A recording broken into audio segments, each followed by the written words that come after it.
দেশ বরেণ্য সঙ্গীত শিল্পীদের উপস্থিতিতে উৎসবমুখর পরিবেশে রাজধানীর বিশ্ব সাহিত্য কেন্দ্রে উদযাপিত হল মিউজিক আলফার প্রথম বর্ষপূর্তি অনুষ্ঠান। প্রতিষ্ঠা বার্ষিকীর এই অনুষ্ঠানটি এক পর্যায়ে কণ্ঠশিল্পী, গীতিকার, সুরকার, সঙ্গীত পরিচালক সহ সঙ্গীতাঙ্গনে জড়িতদের মিলনমেলায় পরিণত হয়। কণ্ঠশিল্পী, গীতিকার, সুরকার, সঙ্গীত পরিচালক সবাইকে নিয়ে গেল বছর প্রতিষ্ঠিত হয় এই মিউজিক আলফা, যাদের লক্ষ্য নিজেদের গুণ, মেধা আর মনন ভাগ করে নেয়া। গেল এক বছর 50টিরও বেশি মৌলিক গান রেকর্ড ও সম্প্রচার করেছে সংগঠনটি। আমরা কাজ করছি, আমাদের চ্যানেলটাতে আমরা শুরুর দিকে একটু বেশি ফ্রিকোয়েন্সিতে আমরা গান দিতে পারতাম, পরে সেটা একটু ফ্রিকোয়েন্সি কমেছে, কিন্তু এটা আস্তে আস্তে সংহত হচ্ছে এবং আমার বিশ্বাস যে এটা একটা নির্দেশনামূলক সংগঠন হবে ভবিষ্যতে। অনেক পরিশ্রম এবং অনেক কিছু চড়াই উতরাই পেরিয়ে আজকের দিনটাতে এসেছি আমরা। মিউজিক আলফা এমন একটা প্ল্যাটফর্ম যেখানে সঙ্গীত শিল্পীদের মানে আগ্রহের একটি জায়গা। আমরা যখন রাস্তায় হাঁটতে শুরু করেছি অনেক ঘাত প্রতিঘাত ছিল, সব কিছুকে পার করে আমরা অনেক দূর পার হয়ে আসছি এক বছর। বাংলাদেশের মিউজিককে এক অনন্য উচ্চতায় নিয়ে যেতে চান মিউজিক আলফার সদস্যরা। তারা বলেন, এখানে আমরা প্রত্যেকে সমানভাবে কাজ করছি, সাফল্য পেতে সবার সহযোগিতাও কামনা করেন তারা। রেইনবো অ্যাক্রোপ্লাস্টে অ্যাক্রিলিক এমালশন থাকায় মুছে ফেলা যায় যে কোনো দাগ সহজেই। Rainbow paints, colour of joy. নতুন যারা সঙ্গীত শিল্পী আছে, যারা খুব ভালো গান করে, দেখা যায় যে তারা একটা গান তৈরি করতে তো অনেক অর্থের প্রয়োজন হয়।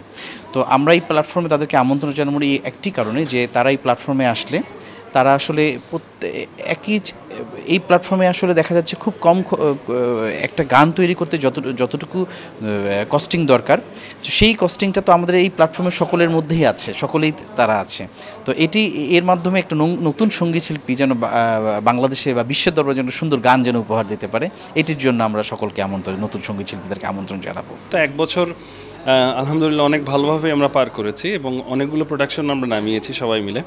তো সেটাই আজকে প্রতিফলিত হবে আশা করছি এই প্রোগ্রামে, এবং আমরা তো অনেক খুশি, সাকসেসফুলি একটা বছর পার করলাম আলহামদুলিল্লাহ। So let's hope for the best, সামনে কি হয়। বর্ষপূর্তির এই অনুষ্ঠানে উপস্থিত ছিলেন অনেক গুণী শিল্পী সহ বিশিষ্টজনেরা। এই সংগঠনের কার্যক্রমকে তারা সাধুবাদ জানান। মিউজিক আলফা এই উদ্যোগটা অত্যন্ত প্রশংসনীয়, কারণ বাংলাদেশের কনটেক্সটে যদি বলি যে এই সব সেক্টরের মানুষকে, আমাদের যারা সংস্কৃতির সাথে জড়িত, একটা মিউজিকের সাথে জড়িত, সব সেক্টরের অনেকগুলো সেক্টরকে জড়িত, শুধু গান লিরিসিস্ট বা সুরকার বা গায়ক না, আরও অনেকে আছে। তো সব কিছু মিলিয়ে যে একটা ইউনাইটেড একটা সংগঠন তৈরি করেছে, এটার জন্য তাদের কাছে আমি ধন্যবাদ জানাচ্ছি। সুস্থ মিউজিকের সাথে সবসময় আছি। আলফার প্রথম বার্থডেতে আমার অনেক অনেক শুভেচ্ছা, এবং তারাও চেষ্টা করছে ভালো কিছু করার বাংলা সঙ্গীতকে নিয়ে। এটা তো অবশ্যই আমি সাধুবাদ জানাতে এসেছি এবং তাদের উৎসাহ দিতে এসেছি। মিউজিক আলফার প্রথম বর্ষপূর্তির কেক কাটা পর্ব শেষে সংগঠনের সদস্যরা গান পরিবেশন করেন।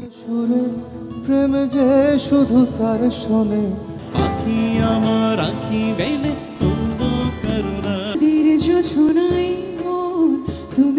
Desk report, channel 24।